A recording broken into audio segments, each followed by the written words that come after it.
Thank you for listening to the Limitless Spirit Podcast. This is the conversation about faith, hope, and the impact we're designed to make as Christians on the world around us. Your host, Helen Todd, the Vice President of World Missions Alliance, has spent over 2 decades traveling to the world's hotspots to meet the spiritual and physical needs of those who are desperate. She interviews guests from different walks of life whose stories, books, and ideas examine today's most pressing issues and challenges of being a Christian today and inspire you to action.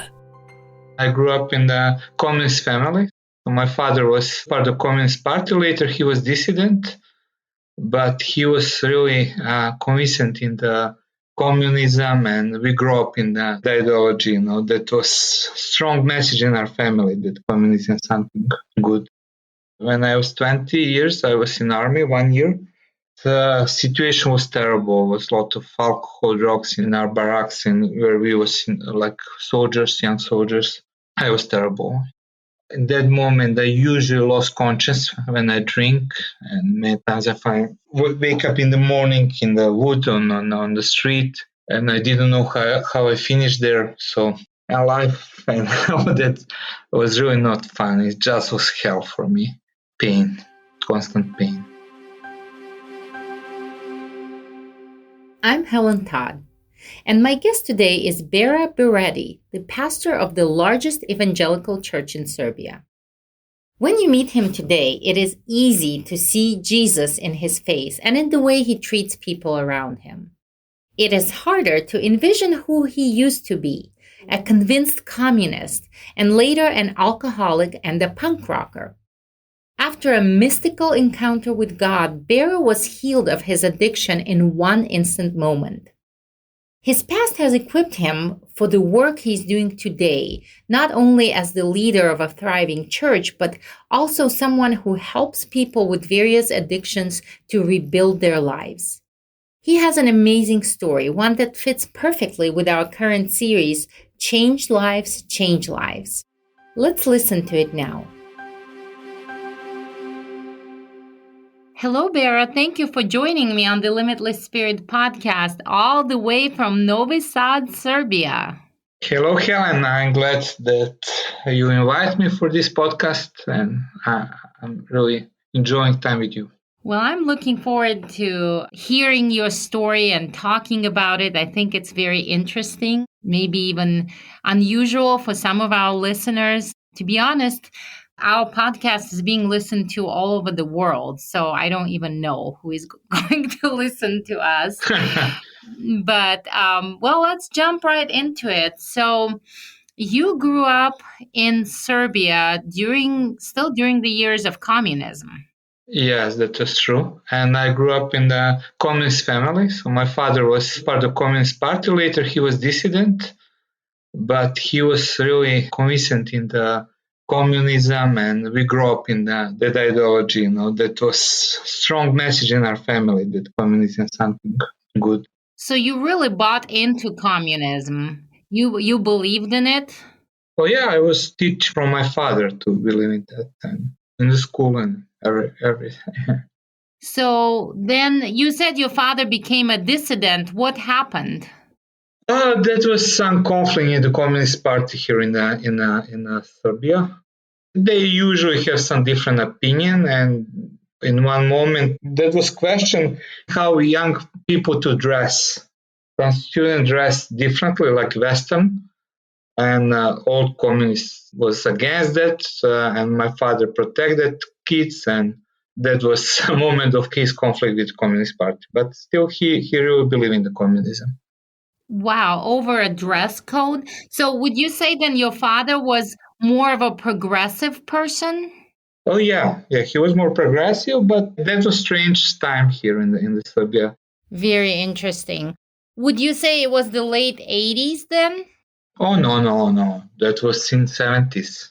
In the 70s.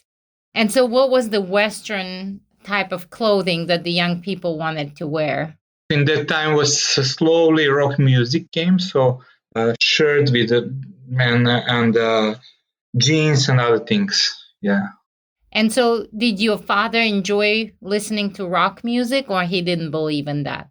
No. He just wanted to protect these young people who was attacked by Communist Party. So when he became a dissident, was he fired from his job? Yes, but still he keeps some other opportunity for him to work. Before that, he was working for Communist Party. He was like I don't know English for secretary for young people. Later, he worked in some shop, and we live okay. There's no problem. I see. So when your father he started to have problems with the Communist Party, did that make you question the Communist Party, or you still believed in it? No. He really believed in that ideology. He was against how people approach communism in Novi Sad, but still he was absolutely believing everything, Marx, Engels, and what they teach. And what about you? And me, but that was the only option, I grew up in that way of thinking. So then when did the change of opinion came, or the disillusionment? What happened? On the end of 80s, in Yugoslavia started civil war. So first Slovenia. So Yugoslavia was like federation of 6 countries, and in end of 80s started war first with Slovenia, later with Croatia, Bosnia, and we saw that everything that they teach us, on brotherhood of nation, that communism will change this world, that people will live together like brothers, was not true. And I was teenager in that time, so in the 1 year, everything was that they teach disappear. It was real violent war here. So that was when we really stopped to believe communism. We saw that that was not true. And so that's when your interest in punk music came. It sort of replaced your belief in communism. Is that how you would describe that?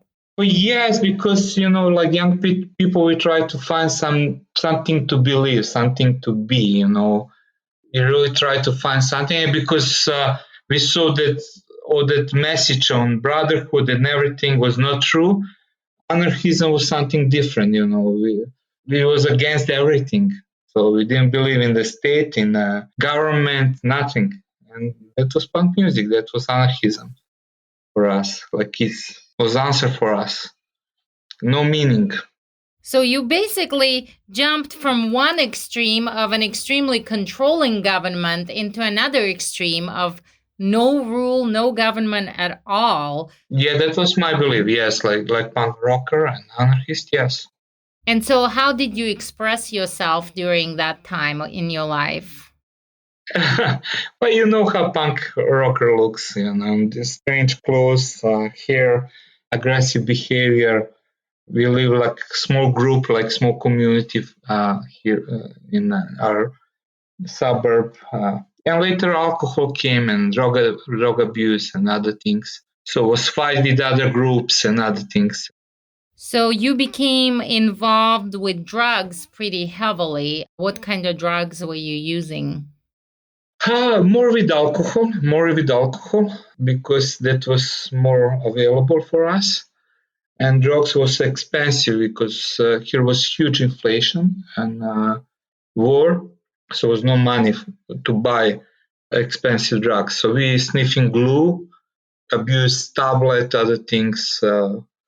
Heroin was too expensive for us, or things like that. So glue was main drugs for us.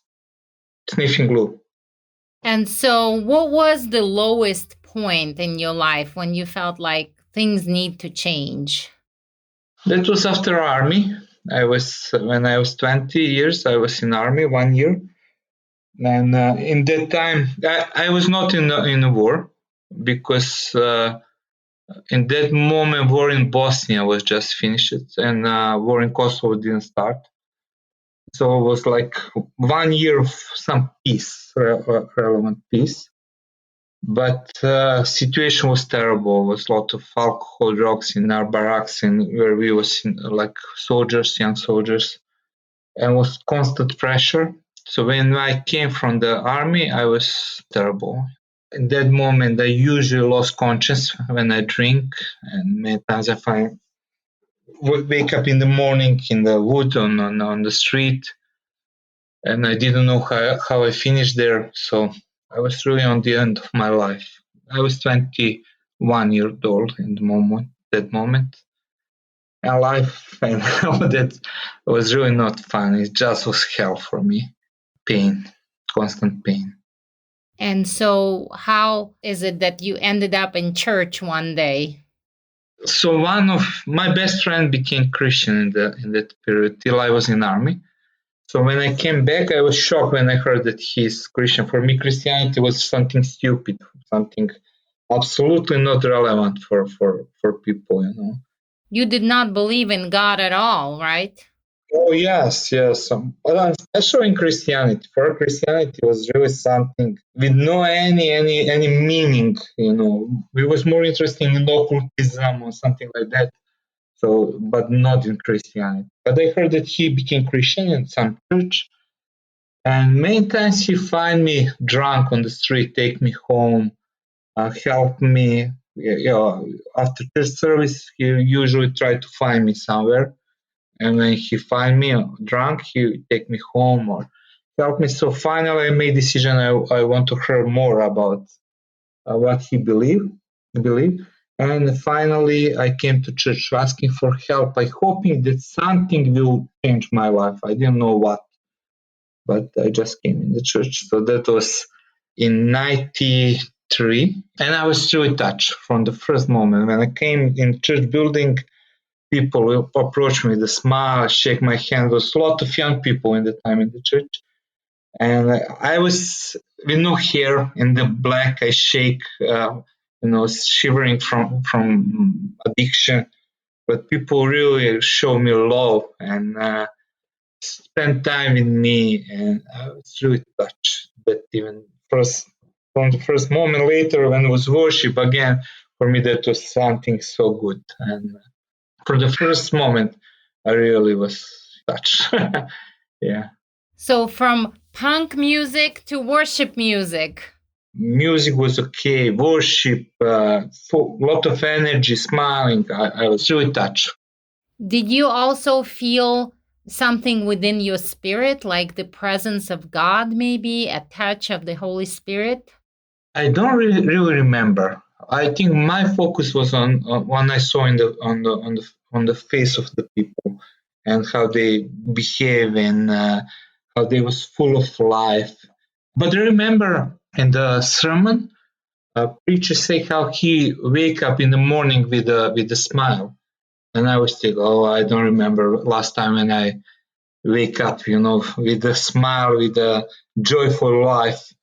Usually I was, oh no, other day I don't want to live anymore. So that was something that really, was important for me. That my life can be changed, so I can wake up with a smile in the morning. So was it then in that service that you decided to invite Jesus into your heart? No, I really didn't understand gospel. I was just touched by people, worship, and with this idea that my life can be different. So what happened then? So after that, I was again with my friends that night. I was with my friends in the punk club, and was a lot of alcohol and some drugs.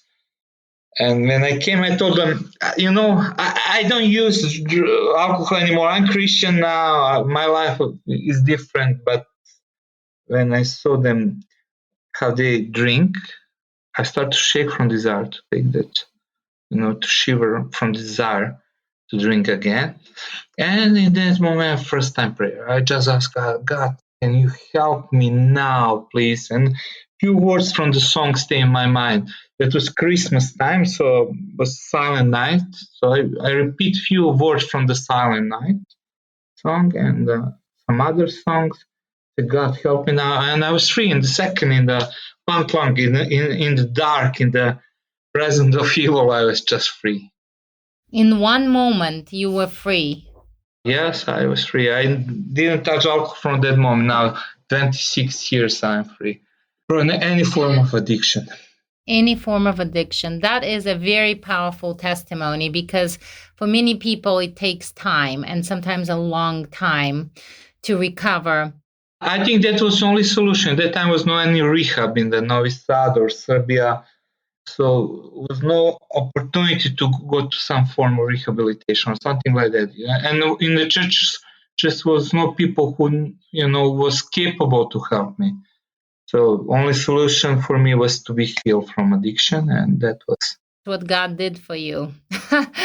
So how, in a nutshell, how did the journey happen from a recovered addict to a pastor and a Christian leader? Really, the pastor of the largest church in Serbia today, which you are. So how did that happen? I don't know. I was just, all that experience was so powerful. Not only that I was free from addiction, but my life suddenly, I wake up next morning with a smile. And even that night after prayer, I approached one girl, Lilia is her name, and I told her, Lilia, I don't drink anymore. And she was shocked. Later when she came home, she told her sister, something strange this evening. Bera is smiling, and he was not drunk, because I was always angry, full of anger.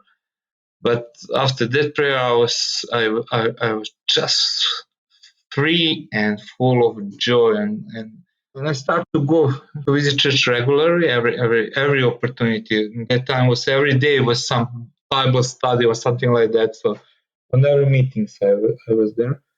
And when it was first opportunity to serve, after maybe 3 weeks, Pastor Danny, he asked somebody can help and with the cleaning of room.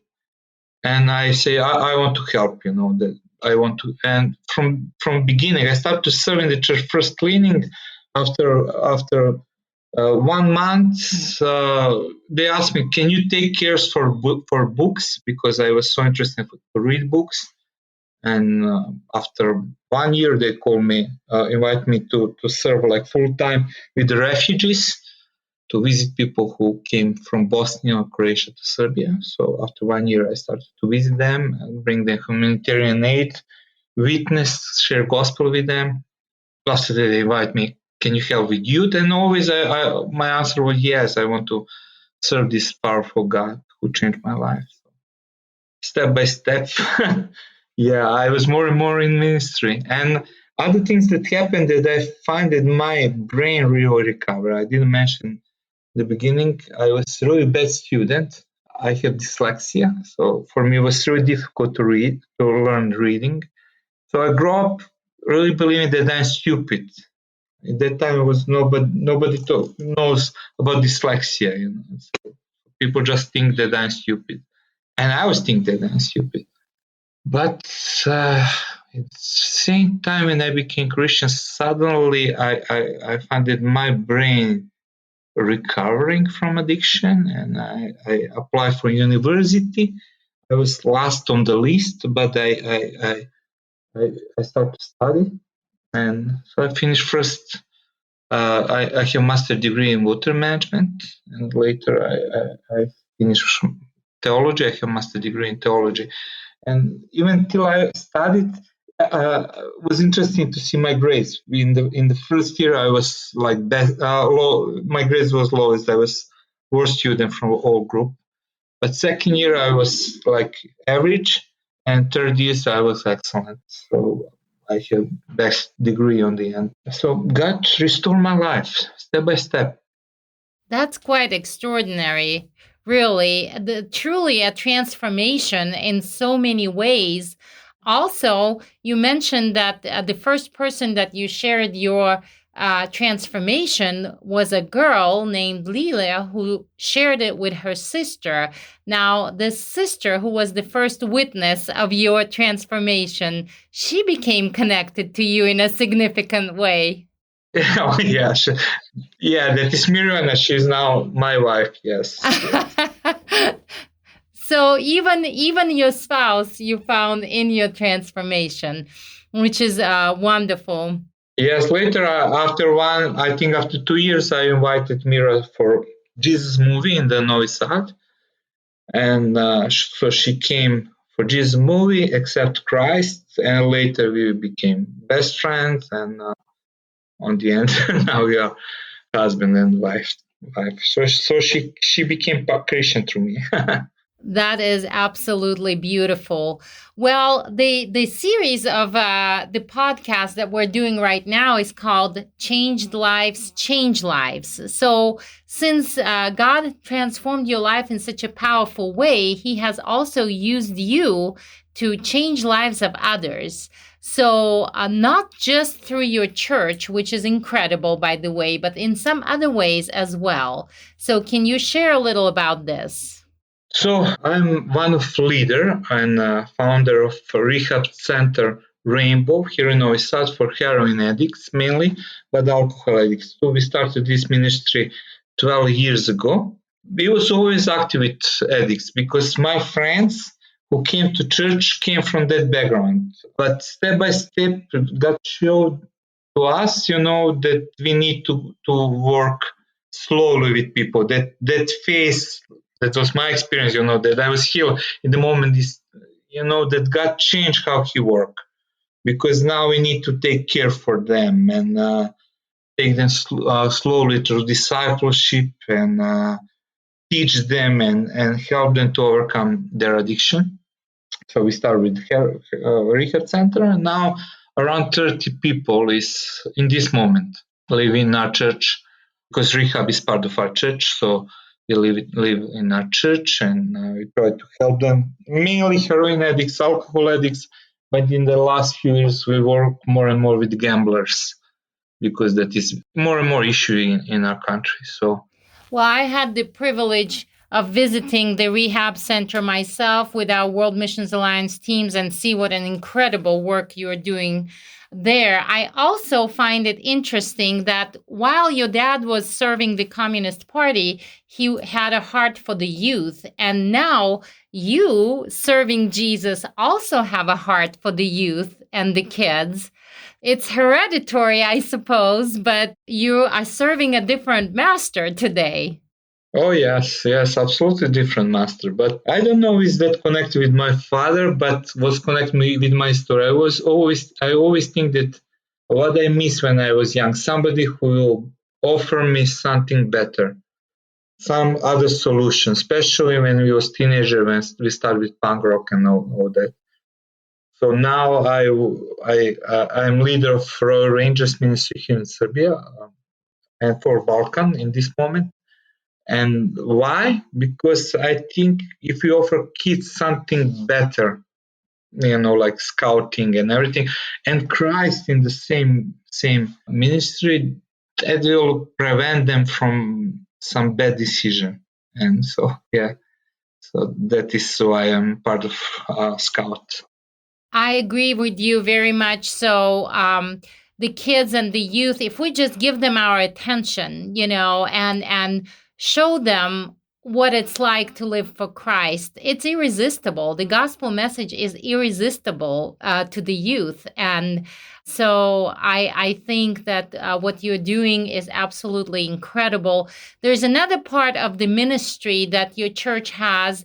You help the homeless people to rebuild their lives in some very significant ways. Can you share about that ministry as well? Yeah, that was started with our student who finished rehab center, Branko, when he finished his rehabilitation because he came from the street. He approached me and asked, can we do something for homeless people? And when I say homeless people, I really think on the broken homeless. In rehab, we have people who came from the street. But when we speak about kind of for a friend, that is people who are really, really, really bad and who are not open for any rehab. So we decided we want to show them love and offer them friendship. So we are not classical work with homeless people. We are more friendly ministry with them. So we eat with them. We don't serve them only food. But we sit with them and eat with them. So we spend time with them. We are friends with them. We visit them on the street and sit with them and speak with them. So that is what is our approach to homeless. So basically, you restore their dignity and show them that they're valued in your eyes and above all in the eyes of God. Oh, yes, yes. And many of them start coming to our church, and we accept them, they're welcome to come. And for some of them, finally finishing the rehab. That is other good things, but only maybe 10% are open for rehab. Wow, that is an absolutely incredible story. I'm in awe how there is no person that is too lost or too broken for God. And He finds us right where we are, and He makes something beautiful out of our brokenness. Your life is a great example. I consider it a privilege to be able to serve with you in Serbia. So what would you tell our listeners? For some of them, perhaps, they're still in transition in their lives, and their lives are not still fully restored. And for others, maybe they have experienced that transformation, but they are not sure how to apply it in the lives of others. What advice would you give them? I don't know. For me, that was a journey. I from, if you remember, I mentioned my first ministry in the church was cleaning room where was meetings. I decided I would say yes to God. I remember first months of my Christianity, I read some children book. That was a fiction story of one kid who find New Testament with no any knowledge about Christianity. And he slowly read through New Testament and processing what he read with no any other influence in his life. Till he came to that moment when people left Jesus. And in the story, kids start to cry. They say, Jesus, I'm so sorry. I want to be there and to stay with you. And I remember in that moment when I read from the book, I start to cry. And that was in my heart, really. Jesus, I don't know you in this moment, but I know that I want to follow you. That became my decision that moment. So I follow him. And God always opened new doors for me. So I didn't plan that I would be pastor or leader of rehab or something like that. I was just obedient to him. He said, Jesus, I want to follow you and I want to help people who are around me. I want to share your love.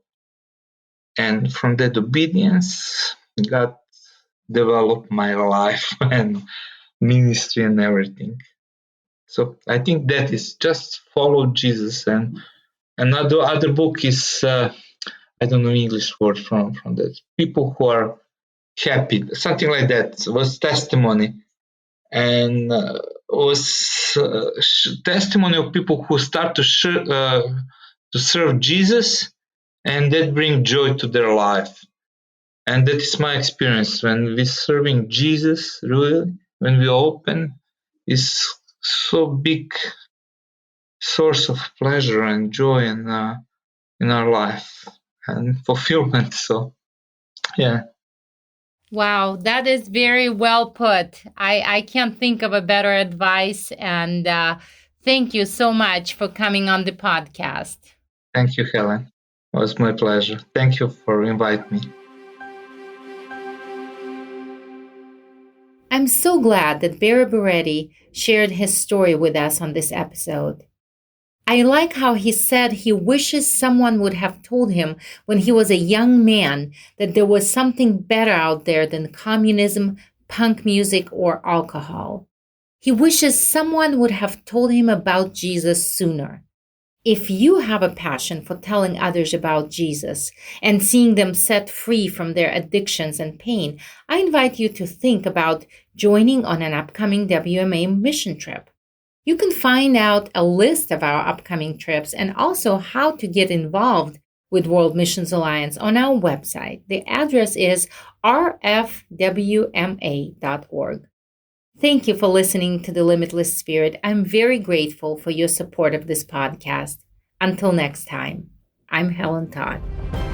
Limitless Spirit is produced by World Missions Alliance. If you believe in the importance of the Great Commission, sharing Christ around the world and helping those in need, check out our website, rfwma.org. If you liked what you heard, consider supporting the Limitless Spirit podcast by going to rfwma.org/give. Subscribe to the podcast on your favorite platform and leave us a review. Tune in next week for another exciting episode.